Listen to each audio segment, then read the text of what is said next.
doing.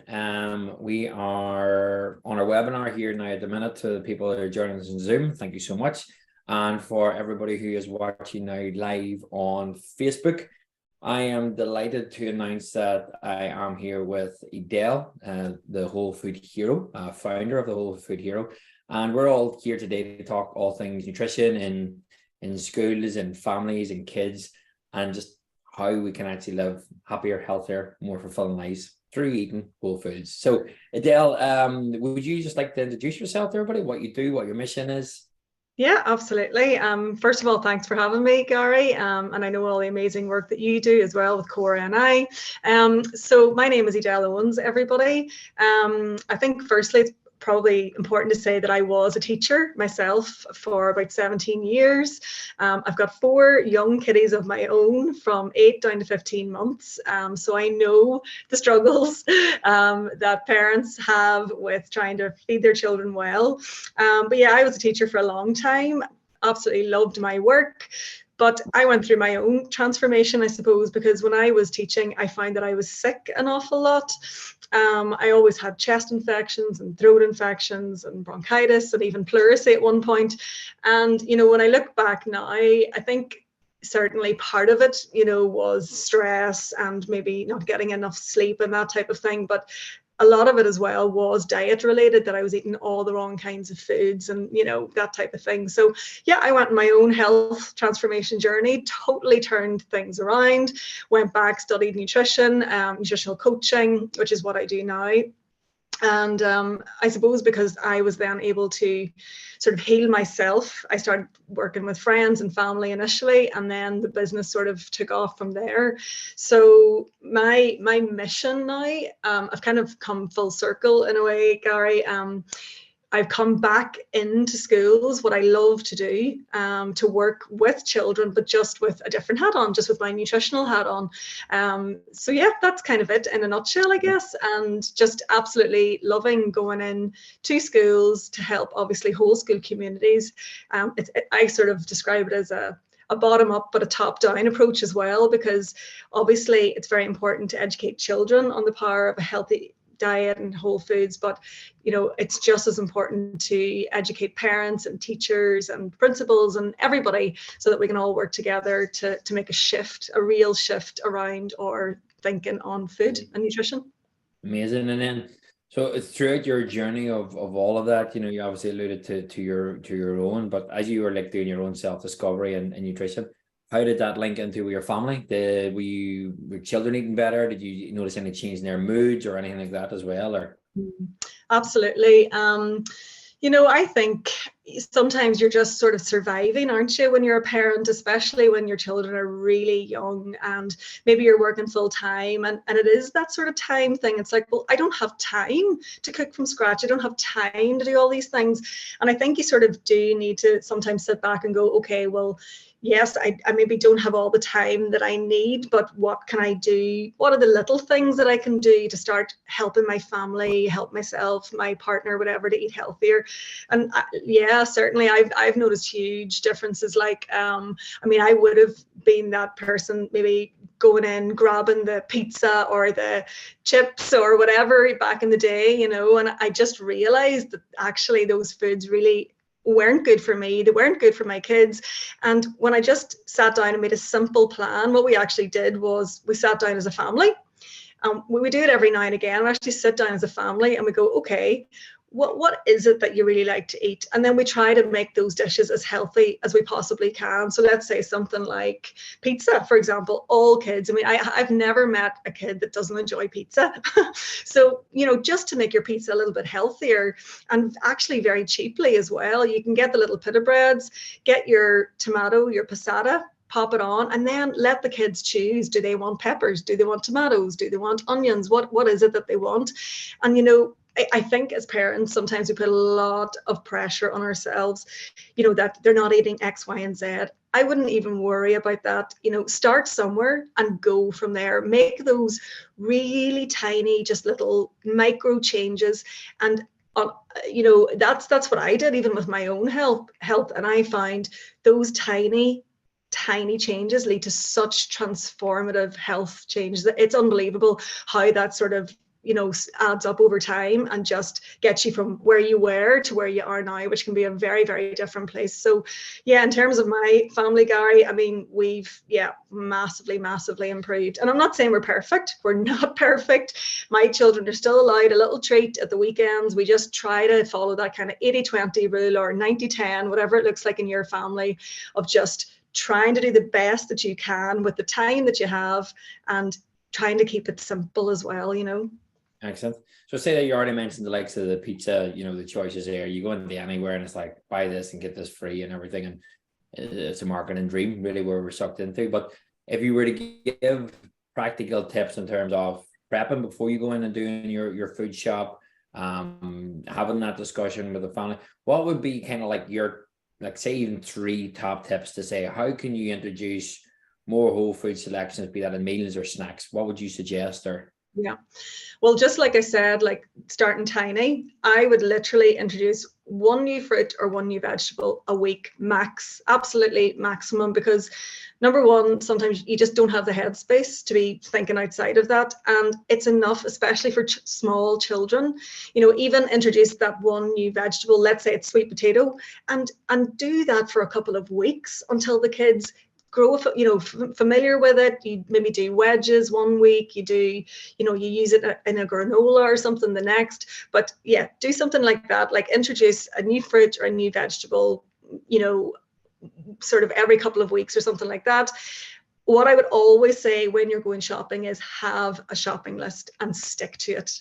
If you know the dishes that you're making for the week, which is another really top tip actually, know the dishes you're making and only buy the food that you need, because you don't want, well, number one, food prices have obviously massively increased, so you want to try and keep that spend down, but you don't want to be wasting, and I suppose if I was to say another thing as well, another top tip about waste is try to become a zero waste family where, even if there's a little bit of something left over, use it on something else. Like if you've used chickpeas, for example, in a stew, why not stick the remainder in the oven, put a bit of paprika on them, and they're such a delicious snack. So first thing would be introduce, a new food, like maybe you can do it every week if you like. If that doesn't suit your family setup, every couple of weeks, definitely shopping list. And probably the third one, which I put back to front there, is the actual plan,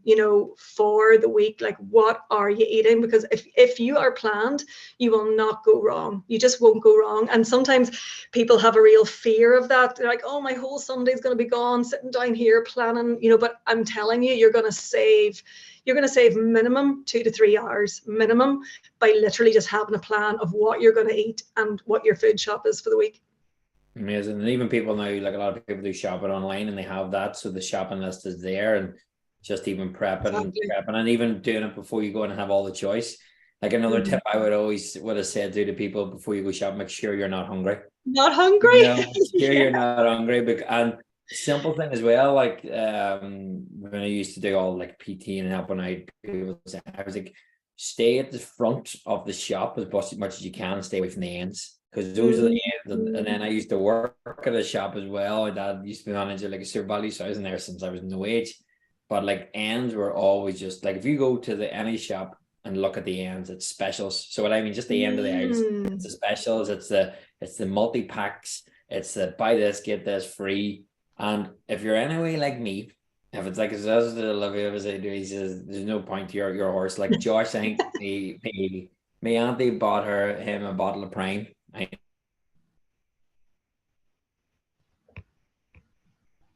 That was it.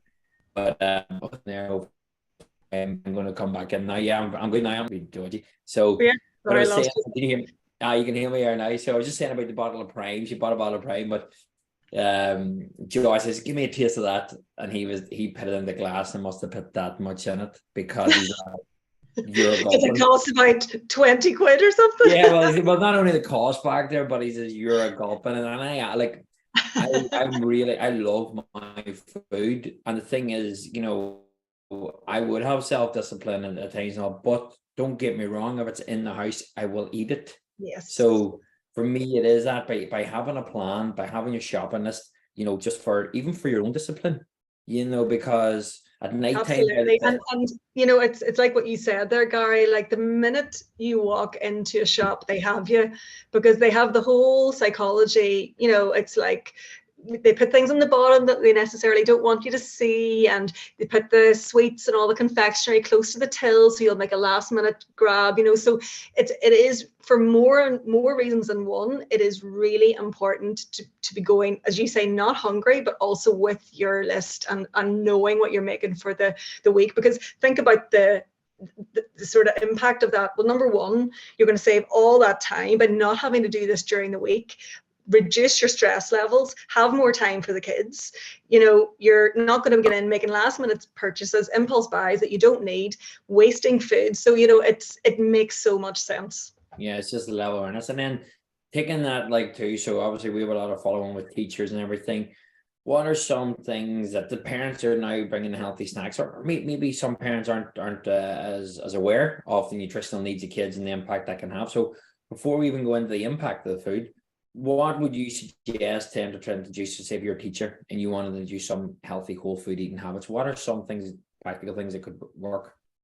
Yeah, I actually have some in the presentation, but I'll just go through some of them now. So You want to get the presentation up, or do we need the presentation? I think this is flowing as it is. It's up to you. Yeah, I'm happy to do whatever. Yeah. This is fine. If anyone wants the little presentation after, they can get in touch. But I just have, you know, different ideas and games and things that we can do, but we'll just chat through it. So the first one, and it's so simple that people just, they overlook it, to be honest, and it's water. Okay, water is considered a food group all on its own. That's how important water is in the diet. So in the classroom, what I would suggest is teachers allowing their pupils, not that I'm sure lots of teachers do this already, but making it part of the day that children have a water break, or at least minimum one water break. I would say even a water break every hour, because they need to get into the habit of drinking more water. Like, our bodies are 60 to 70% water. Like, we evolved in water, we are water, and we just don't drink enough of it. And if children are tired, they're not focusing, they're not concentrating, a lot of the time it's because they're dehydrated. So number one, and it doesn't matter where I go, if I'm going to a school, if I'm going to a corporate, if I'm going to a club, I always start with water, because it is absolutely the most important thing that you need to get into your body. So that would be the first thing. The second thing, also something that we don't think about, but has a massive impact, especially for smaller children and their gut health, things like constipation. You would always hear like younger kids coming home saying, "Mommy, you know, I'm blocked up, I don't feel well, my tummy's sore." Again, that can have a lot to do with water, but it can also have a lot to do with chewing your food. So there's a little activity that I do. It's literally just setting a timer for 20 seconds, and I just call it the chewing game. And I just let kids literally take a mouthful of their lunch, whatever it is they're having, a bit of apple, and time them to see if they can chew for 20 seconds. And the key there is they need to chew until the food is liquid in their mouth, and then they swallow. Sounds simple, but it's not. It's actually a skill. It is a life skill. And you know, I suppose the benefit of that is, like, your stomach doesn't have teeth, so whatever you're sending down there needs to be broken down as much as possible, so that you can then digest it and obviously, you know, easily excrete it or whatever. And that is so important for young children. And I'm being serious when I say, between drinking water and chewing your food properly, that would alleviate a lot of the tummy issues that young children are having. And also, you know, not to mention all the academic benefits of focus, you know, more energy from being hydrated and things like that. Another really good one is letter of the week. This is nice for younger children that are sort of learning their words, whatever. And all the teacher has to do is literally pick a new letter each day, or it could be just the letter that they're learning at that time, and think of as many, you know, whole foods, fruits, vegetables with that letter. And it just kind of, you know, sparks the brain and gets them thinking more about different types of foods. And, you know, obviously children are, they get information in different ways, and some children may have more information about whole food and other children may have less. So it's just a good way to bring everybody to that sort of level playing field. Another really good one is just the memory game that we all like to play, you know, sitting in a circle. And today I went to the shop and I bought A, apple, B, banana, C, you know, and obviously that's a brilliant tool for the class in terms of What was memory. your C going to be? Sorry? What was your C going to be?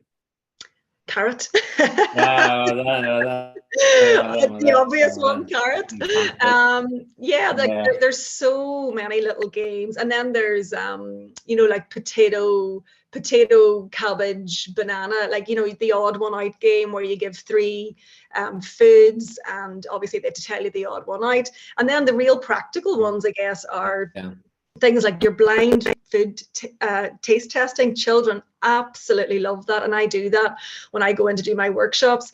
They just love that whole, you know, the kind of mystery of what's in the bag, you know, pulling out the food. And you can put in the most exotic foods you like, you know, chances are children might not have seen them, and obviously this is a lot of new learning then, something like a dragon fruit or a mango, or, you know, things maybe that are a little bit out there that maybe some children may not have seen, and obviously talk about the food, where it comes from, that type of thing.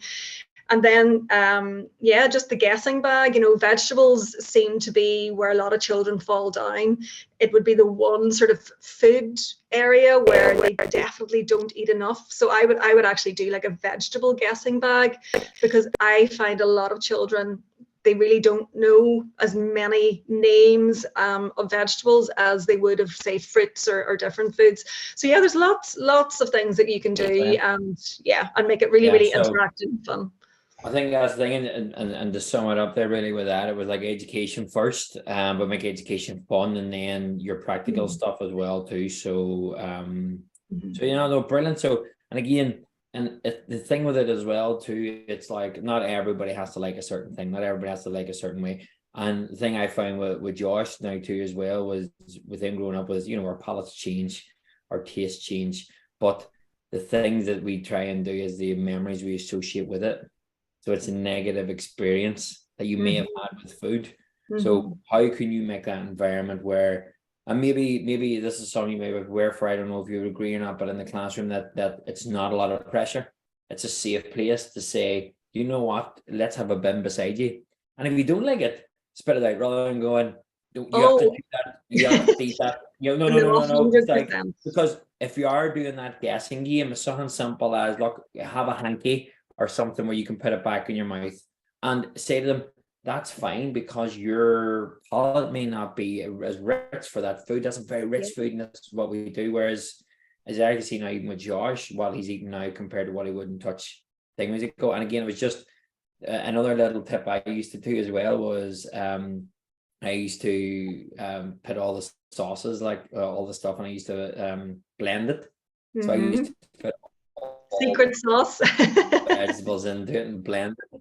Yeah, the secret sauce, just like all the time, and just be like, and just and I do that as well with pancakes, Gary. Like, you would not believe what you would find in a pancake in this house. I would put in flaked almonds, chia seeds, ground up almonds, anything that's fine enough that it's not going to take away from the pancake. To be honest, my kids know what's in them now, but there was a time when they didn't, but they ate them regardless. So do you know what? It's not about duping your children. It's not about being secretive. It's not about that. But when they're really young and they're not eating enough of what you feel that they need, sometimes you do just have to do that. But I'm going to tell you a funny story actually, about, you were talking about Josh and palates changing and stuff. When I was only about, maybe I probably was about 8 at the time, and back in the days when we used to do the Cailín, you know, in Donegal, where I'm originally from, I used to go to my the hills. I used to go to my aunt's house every single Sunday. All the aunties and uncles would come, all the cousins would come. That was grand, you know. And I mean, I ate what my parents gave me, you know. It was just an typical Irish diet. But anyway, we were at my aunt's this Sunday, and I picked up a sandwich, what I thought was a hang sandwich, you know, and took a bite, and next thing realized there was a tomato in it. Well, oh my God, So I went into complete stress mode because all my aunts, uncles, and cousins were around, and I mean, it just tasted foul, you know, at that age. And I literally had to walk around the house. There was nowhere I could go. You know, I didn't want to swallow it, so I had to keep it in my mouth and nod. When anybody asked me a question, I just nodded because I couldn't actually talk. So I eventually got to the food bin and spat it out. But it goes back to what you're saying there. You know, your palate changes. Like tomatoes, one of my favorite foods now. Like I eat it in bruschetta, I eat it in bolognese, anything, pizza, anything. But your tastes, you know, your palate does change, it does develop. So you're not going to be hard on a child who's not eating something. I mean, if they're trying it, in my book, that's good enough, because they'll have that experience, they'll have that memory, they'll know it didn't kill them, so they will go back to it, you know. But again, it's that psychological thing as well of just being consistent, you know, at home as a parent. It really is important, as much as you possibly can, to keep showing the food. Just keep showing it, even if it's not being eaten. I know, okay, you don't want to waste things, so maybe don't use too much of it. But I always give the example of the green pea. You know, if your children don't like peas, put one pea on the plate and continue to put one pea on the plate until it eventually goes to the mouth. Because what happens, and parents and teachers might find this interesting, is, you know, children who don't like a particular food, let's say the green pea, okay, the first thing they're going to do is they're not even going to look at that pea on the plate. The next thing that's going to happen is they'll start to notice it. And this is like over weeks and weeks and months, you know, this isn't over days. Eventually they'll pick it up, they won't put it to their mouth, they'll smell it. After that, they'll maybe give it a little lick. They won't even put it into their mouth at that stage. So, you know, it takes a considerable amount of time for a child to become familiar with that food and want to eat it, especially if they're really fussy eaters. And I know there's probably parents listening going, oh my God, but do you know what? Take the pressure off. Just take the pressure off, because I think probably one of the worst things we can do as parents is come to the table and be really stressed about meal times, because that's no good for anybody. So just lower your expectations right down. If they don't eat that food, don't take it personally. You know, you're doing your best, you're doing enough, but just keep being consistent and keep showing it off and showing up. And eventually that food will go into the mouth and they will eat it. But it does take time, particular for some children who just have more sensory issues or fussy eaters, you know, with food. Definitely. And so the big thing is even, it's not the child, it's the parent a lot of the times, just to say, just back off. Like I always say that I had a rule in coaching, and I would always use it, the 3 no's, and it was taught it ages ago. But when you're coaching and you see a mistake or you see something there potentially that the child is trying to discover, just as you're about to step in, say no. And the second time, then, as you're about to step in again, say no again. The third time you go to step in, instead of actually having an intervention, ask a question. So in the coaching world, I would say, you know, are you happy doing that? Or do you think there's a way we could do that different? So it might be, you know, would you, you know, is there a way you'd like me to cut that up? Mm-hmm. Is there a way maybe you'd like to put it on top of something? So rather than saying, eat that, it's like the suggestion where they might go, you know what? Might actually see if you put that in a bit of bread for me or whatever. Well, let's give it a go and try. Exactly. And at least that nutrition's going in. And I think the good thing what you have with your program and everything as well too, I know we're kind of going over the practical stuff in terms of the basics, but delving in deep, what that does to the mood, to your physical appearance, your skin, your growth, you know, everything. Like I even know what Josh's eating habits now are getting a bit better, but he's becoming more health conscious, because me and him have a thing now where we go to the gym on a Saturday. And coming out of that, he feels more health conscious. Like he does the other night, and I had everything out, you know, I had all the lettuce, the salsa, I cooked the pepper separate. Olivia and their boys, they were eating simple as well. And then we were like, Josh started picking peppers and putting it in. I was like, oh, you're on the peppers now? And he goes, and he just turned around and goes, you got to get the veg in. I'm like, brilliant. And that's, you know, and I was like, just at that stage. It's all permeating down, yeah. Yeah, even at that, I didn't turn around, oh, that's what I told you sure ages ago. You know what I mean? I was like, oh, good man. Yes. Done. Yeah.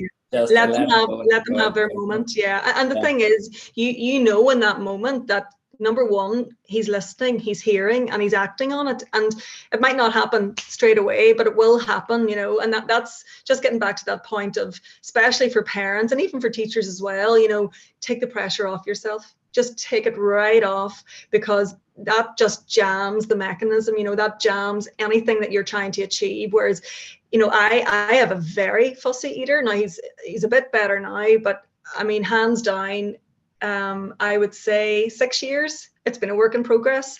And, you know, sometimes I think, oh, is it sensory? Is it this? Is it that? But I think it just is a case of severe fussy eating, you know, and also, like, I'm sure people listening experience this as well. Like, you know, kids go off to grandparents and aunties and uncles, and, you know, they don't necessarily get the foods that they're getting at home. They might get more treats, they might get more bread, they might, you know, and that's out of your control. It is out of your control. And I used to worry about that, but, you know, now I'm just like, I can't control everything. And all I hope I'm doing is sort of educating my children so that when they are old enough to make those decisions for themselves, they'll make good choices. Do you know what I mean? Yeah. But yeah. And then, say when we're breaking it down with that, well, my first question actually is fussy eating, is that a thing, or is that just a saying? It is a thing. It definitely is a thing. But, you know, there's a fine line between fussy eating and then children who are very, very sensory, like have a lot of sensory overload issues. But definitely fussy eating In is a terms of thing. what, like, sorry, just to explore a bit more, like you talking about their taste, their smell, the touch, even Yeah, texture? taste, touch, all of it, all of your senses really. Well, maybe not so much. Well, it can be the look of it as well. You know, looking at the food, tasting the food, smelling the food, just, you know, sometimes the Texture. smell can be so powerful that it immediately, or even the color of the food, the look of the food, if it's slimy, if it's, you know, that can really turn children off. But also sometimes it's hard to know if it's just that, or if it's something they've heard from a friend, or something they've picked up along the way on, you know, I don't know, All the YouTube or environmental TV factors, or yeah. whatever, environmental factors, you know. But yeah, fussy eating, like, I mean, it is a thing, but again, like, I can only use my own example, which is my son, who I would consider a fussy eater, but I know that he is capable of eating the foods because he's ate the foods. But it's like a switch; it goes off and on, you know. And I just have to be mindful that he's heading in the right direction. He's starting to eat more foods. He understands the benefits, you know, that it's giving him more energy. It's helping him be better at Gaelic and hurley and soccer and all these things. And, you know, that, you know, he's doing well in school, and okay, that might not just be food, but it's part of it.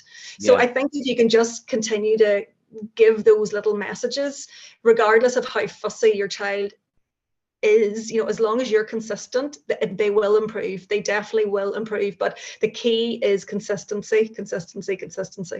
Brilliant. And then, would you recommend, like, I know, like, we talk about when adults, and like protein content, you know, you eat 1.5 grams for every kg of body weight. Is there certain amounts that we should be doing with children? Is it a balanced diet, or what should we be doing? Or is there different periods, maybe during adolescence, where we should actually introducing more protein in the diets? For me, it's a balanced diet with kids. Like, I don't start counting protein and things like that, because I think you're going down a bit of a slippery slope, maybe creating more of a negative relationship with food. So for me, it's that I actually look at the Harvard plate. I like that because it's got more sort of vegetables on the plate. So it's like, you know, a quarter vegetables, then your protein, your whole grains, your starches, whatever, but very much a balanced diet at that age. And the thing is, if you feel like your children, they're not getting enough of something, like protein in particular, it's very, very difficult to not get enough protein. There's protein in everything that you eat. But if you are concerned about protein, for example, like really good sources of protein are your meats. Okay, so chicken, fish, obviously red meats, things like that. Your dairy is full of protein, cheeses and yogurts. But if you're vegetarian, really good sources are things like chia seeds, you know, beans, chickpeas, things like that. Even Heinz beans are actually a good bit of protein in there and lots of fiber. So with the protein in particular, it is extremely difficult not to get enough protein in your diet. And that's why when I see these advertisements, if you're having a balanced diet. If yes, you're yes, having if a you're having a balanced balanced diet, diet, exactly. yeah, But that's you know, key. when I see all these advertisements for protein this and protein that, you know, it does annoy me, because, you know, generally speaking, people are getting enough protein, you know, and unless you're kind of very, very lethargic, you're weak, you're not growing, you're not repairing in your body, that would be a sign that you don't have enough protein. But generally speaking, most people do. Yeah. Okay, so especially suppose in that balanced diet, and is to be more mindful of, well, let's talk about even breakfast. You know, what would be, we're saying the kids are up in the morning, you know, we need to get them ready, they're going to learn. What would be ideas for a sample breakfast, and what should we have in it? Yeah. Well, my two go-to breakfasts really are always either eggs, because coming back to the protein thing, they are full of protein and they're full of so many other nutrients like vitamin D, choline, which is brilliant for brain health. So any type of egg, scrambled egg is ready in literally less than 5 minutes. Like, it does not take long. And I know people are like, oh, but I'm rushing, but it's a mindset thing. It really is. Scrambled eggs does not take long. Get your children to make their own toast and butter it if they're at an age where they can do that. That'll help you out. And scrambled egg is something you can leave sitting the night before. Like, I'm always doing this. I'm always advising parents, you know, what are the things that you can do the previous night that literally take you 5 minutes before you go to bed, that are going to make your morning so, you know, so much less stressful. So that's the first one. And the overnight oats as well. You know, that's a big breakfast in this house. The one thing about oats they're a complex carb, so they give a lovely slow release of energy, but they're not enough on their own. With porridge, you need to have an added protein in there. You need to have something like nuts or seeds or a bit of banana or whatever it is that you like. And that will really, really help, as we sort of say in the nutritional world, just balance out your blood sugars and keep you nice, and, you know, help your mood actually as well, stay nice and even. So like children going out in the morning, if they either had eggs or porridge with added nuts, seeds, fruit, whatever in it, bit of, you know, cinnamon is lovely too. They are really good breakfast, and you can have them prepped the night before, so they are ready literally in minutes. Excellent. So, and again, just to explain like the overnight oats to people, describe the process, you know, what would you do? Okay.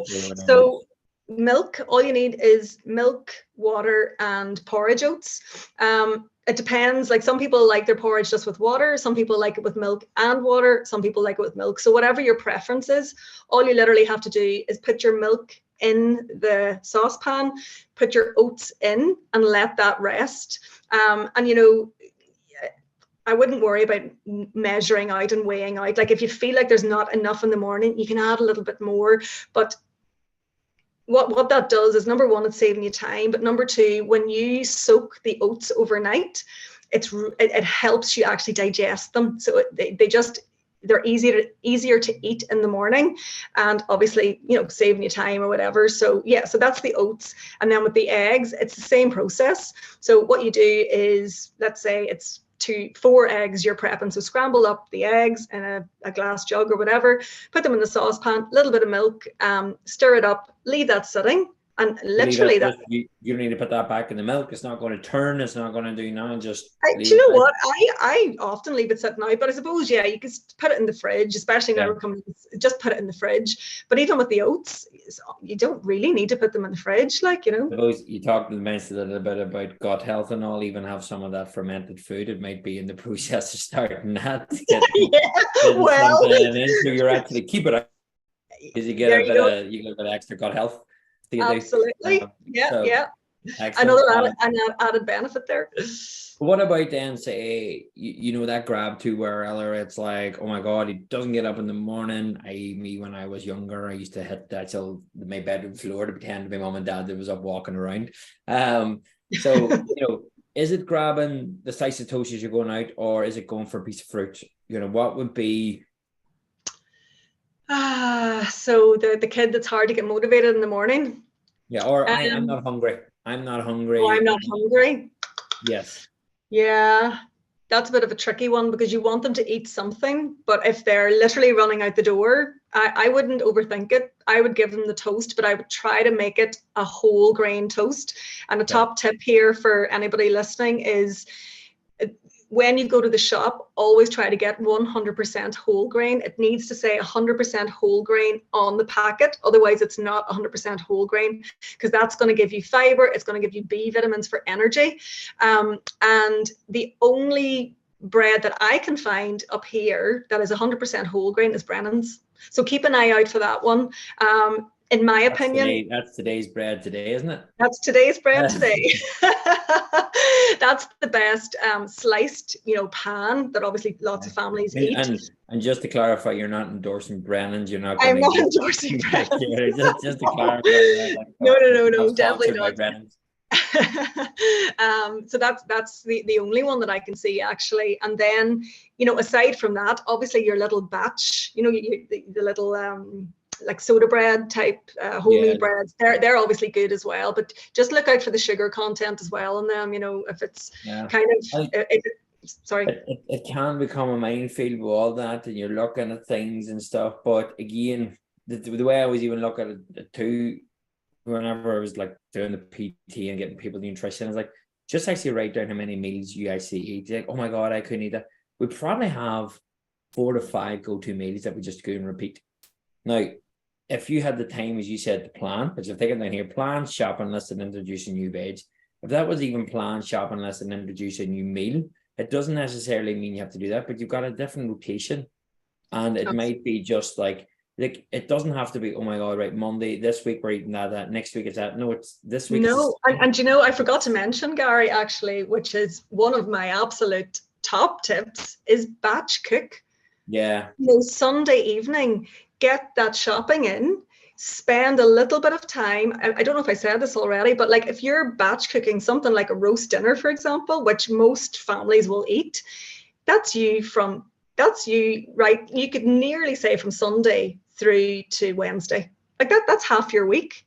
That's you not having to cook dinner. Wednesday, people like, and I would be the opposite, and I would be your Wednesday side of the scale. People like, oh my god, that's not going to be fresh, or that's going to, how's that going to happen? Well, that chicken after that. Yeah, the key there is make sure the fruits, the vegetables, everything you buy that's a natural product is as fresh as it possibly can be. If it's as fresh as it possibly can be, it absolutely will last to Wednesday. Chicken, you'll get 3 days out of chicken, 100%, as long as it's refrigerated. I wouldn't eat it after that. But let's say something like that. I probably would, but that's me. But listen, do you know what?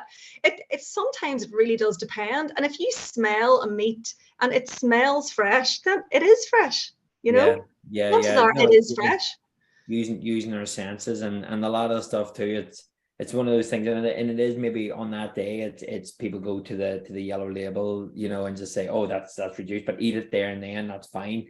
But as you said, if you're buying something, you always go to the back of the fridge and see, because I would always have a habit, and it would always be maybe when I'm coming in and I'm looking the shop, and it's like, when's that chicken off? Because I've just opened up the fridge, grab them chicken breast, haven't looked at the date, and like, oh my god, that's tomorrow.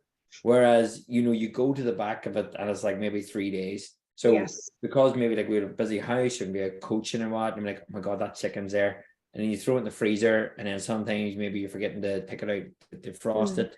But yeah, the big thing don't forget about your freezer as well. Your freezer is your secret weapon. Because I always get asked this question, what about fresh or frozen vegetables? And fresh vegetables are brilliant because they are they're packaged and frozen the minute that they are picked. So in a lot of cases, the frozen stuff is actually fresher, which sounds kind of ironic, but it's actually fresher than the stuff that you're getting. They hold their nutritional value as well. Absolutely, they're because they're frozen, and obviously a lot of let's take a mango or an avocado, or where does that come from? That has traveled so far, it's been exposed to the elements, it's been moved around, it's lost a lot of its nutrients. So be clever and don't overlook your frozen stuff, because honestly it is really good. Amazing. The good thing with this is, and this is where which I like, meeting up and talking with yourself and everything you're doing, and we'll share all the stuff more so where you've done a great wee thing about making your own popcorn, like as a snack. Like who doesn't love popcorn?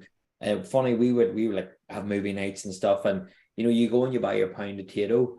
But I remember having the nieces and nephews as well. We're staying around one night and we made popcorn from scratch, and see the excitement of making that popcorn for scratch. So it actually became part of the period, but then they started to call it special popcorn because we used to melt the chocolate and put it over the top of it. Lovely. But again, like, that was a treat. If you think about it, that was one bar. I actually made this. I made a popcorn trail mix with secondary school students there 2 weeks ago, Gary, and honest to God, they loved it. This is teenagers. They absolutely loved it. I've seen that one. So just explain the process maybe for making that popcorn trail mix. And you got a great video, which people like making popcorn from scratch is super easy, everybody. So all you do is you buy their little kernels. They look like seeds, but they're popcorn kernels. All you need is a saucepan that has a good deep base. Put in a good bit of olive oil, coat the base well. Heat that up on about probably a 6, I would say, on your hob, and then what I do is I test it. I put 2 kernels in, and they'll pop when the oil is hot enough. Immediately then put your kernels in, and you'll get a lot of popcorn from even a handful of popcorn from a handful of kernels, and that'll be nice and hot. They'll start to pop. Now, what I will say, it comes with a warning. If you're doing this with the kids, you have to keep the lid on because it will spark and it is extremely hot. But even keeping the lid on, or you can even just slide it over slightly. They can hear the pop, they can see it. They love it.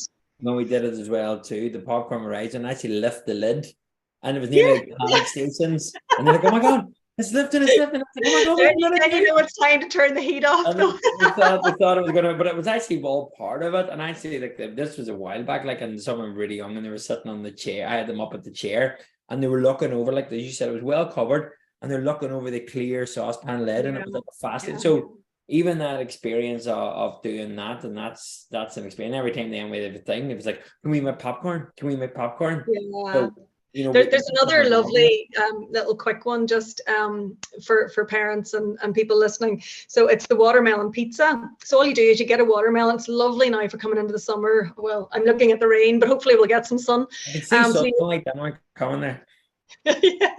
So you slice your watermelon into a circular pizza shape, and then you put, if you have any little stencils, it doesn't even matter if you have stencils, just cut little wafer thin slices of banana, kiwi, put them on top. And then what I do is I just grate nice dark chocolate on top so they feel like they're really getting a treat. Young kids love this, absolutely love it. Then cut out your pizza quarters or whatever eighths you're going to have, and it's a watermelon pizza, and it's a real hit. It really is a real hit, and it looks beautiful, all the different colors, layered up on top of one another, and then a wee bit of chocolate, so everybody's a winner.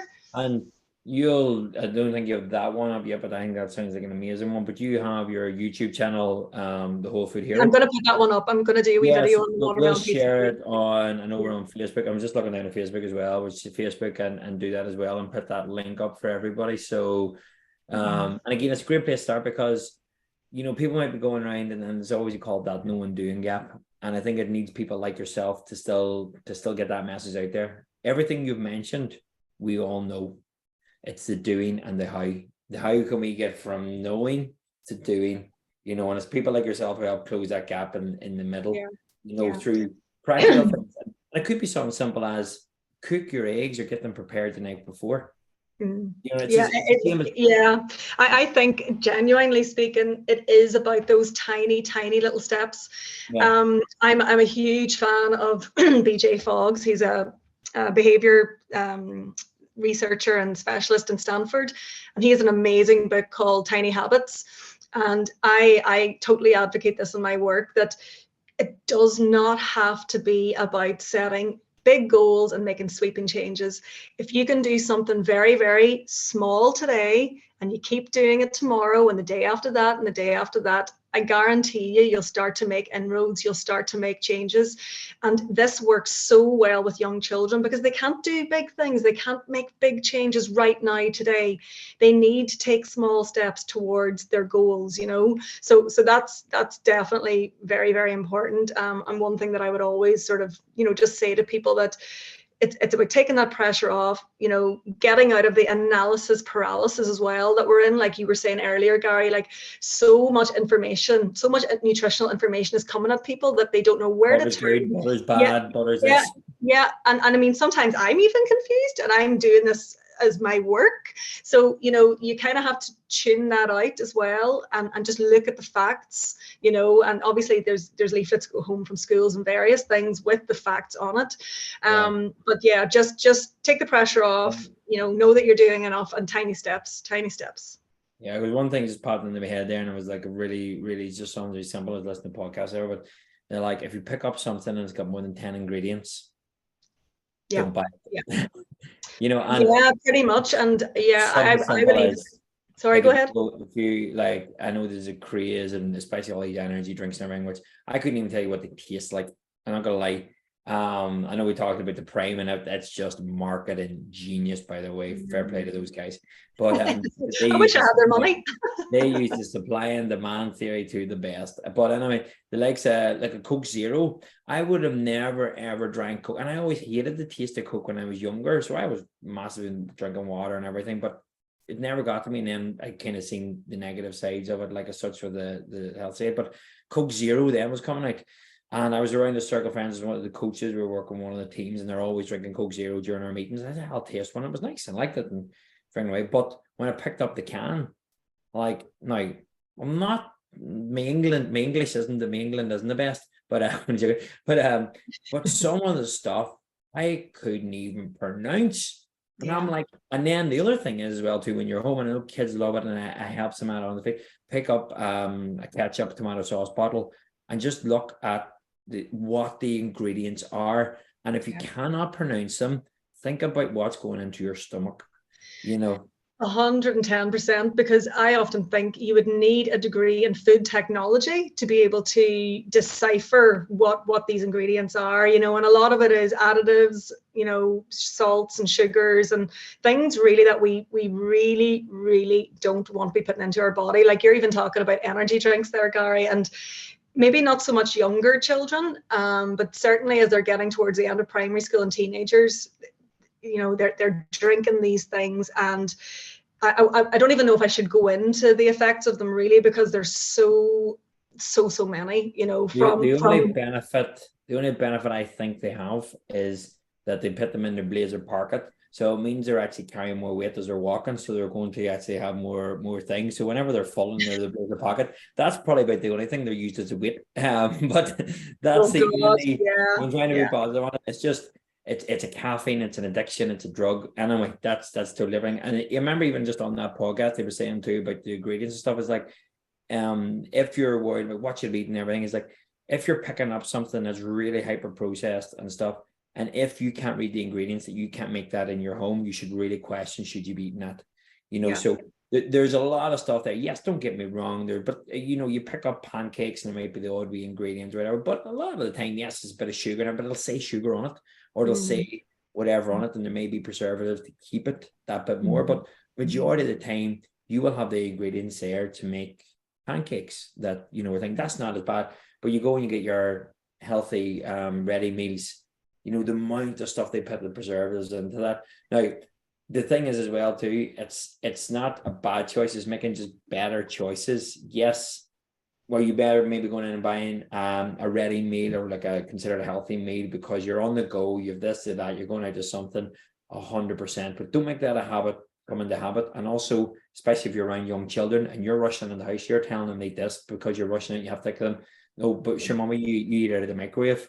Oh, but I have to because I'm busy. I'm like, that's a cross message. You have to sit down and do this now. Oh, but I'm busy. I have homework to do. You told me I have to do. Yeah, and I think that's where you come back to your plan, Gary, because if you have just a simple plan. What are we eating Monday, Tuesday, Wednesday? That can be one meal.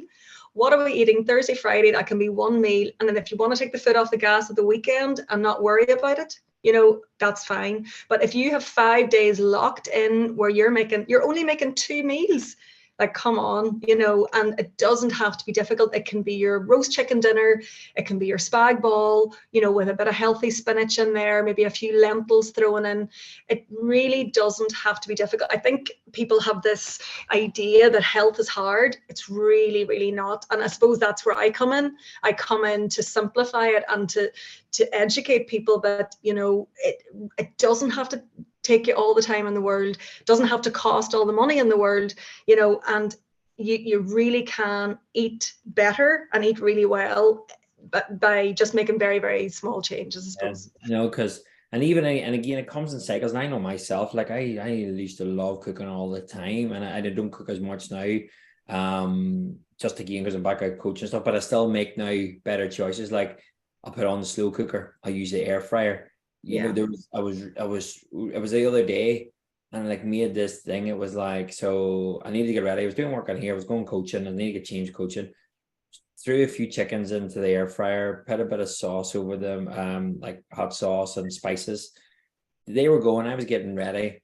I put kidney beans, drained them out, and then I had the ready-made Mexican style Uncle Ben's rice, and I just put everything into a pan and made this kind of like mini quick stir fry with everything. It might not have had all my veg in it. I didn't get time to cut up, but at least I was grabbing something more substantial. It's still better than the alternative. It's still better than running into Asda and grabbing a ready-made meal that has has nothing.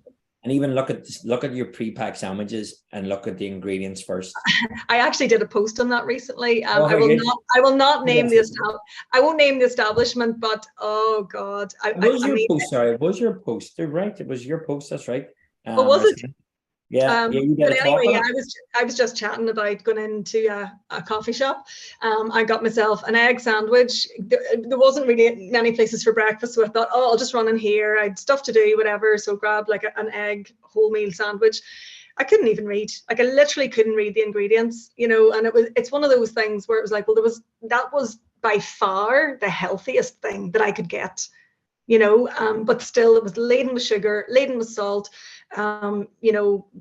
gluten and emulsifiers and all these things like that, even I had to look up. I had to Google some of the words because I was like, I have no idea what this is, so it just goes to show you.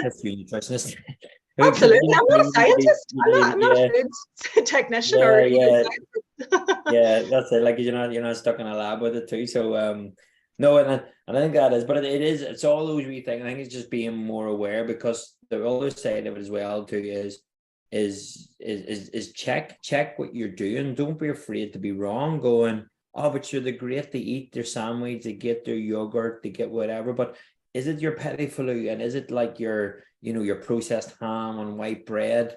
Right. Well, what if they change that to whole food, into real, to even the tuna or whatever it may be, and then into like a Greek yogurt with whatever you put into it, a bit of fruit. Now it's still the same thing. It's a sandwich and a yogurt, but it's not your ready-made petit foulou or those wee flump sticks or whatever, and your white bread with your like over-processed. A really, really interesting thing there about yogurts, Gary, actually is, unless there is a picture of a fruit on a yogurt, there is zero fruit in that yogurt.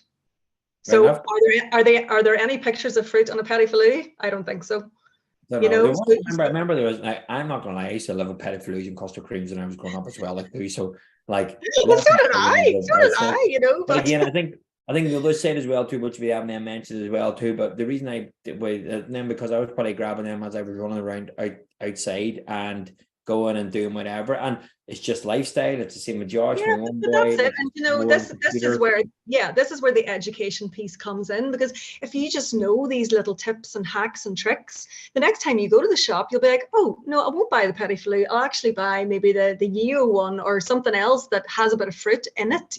So or like. You talk about cost there as well, and if you have like a nice little wee Tupperware thing, a small one, you pick up one of those Greek yogurt, the 1 kg things in Lidl, and you Yep. go and throw in a bit of fruit or whatever it means, or even if you're giving them that, and sprinkle a bit of granola on it for Yep. thing, you've made your homemade granola, whatever it Yeah, may be. and if you have time, if you're a parent who really does have time and likes to cook, whatever, get your fruits, get your berries, put them in the blender, and make a lovely fruit puree, and put that in the yogurt, and it just looks like your petit foulou or whatever it is, and kids love it.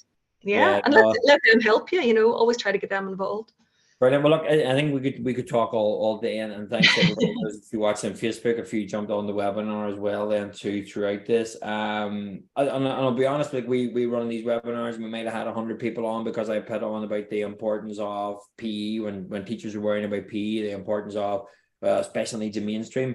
And it's amazing, just as we were reflecting on it, and it probably shows us the message we need to get this out more, that the nutrition says, like, nutrition, sure, I hear that all the time and I do that. But, are we actually being reflective? Are we actually sitting back? So anybody's watching YouTube, anybody or on Facebook or anything, we'll be sharing this because there's a lot of golden nuggets in this. There's a lot of stuff we can pick up. But you personally, just from what you said, I just to give everybody a wee summary, I picked up things like, make sure you have your plan, get your shopping list, introduce a new food or meal or fruit or meal every week. The massive takeaway from this is water. Don't forget about your water.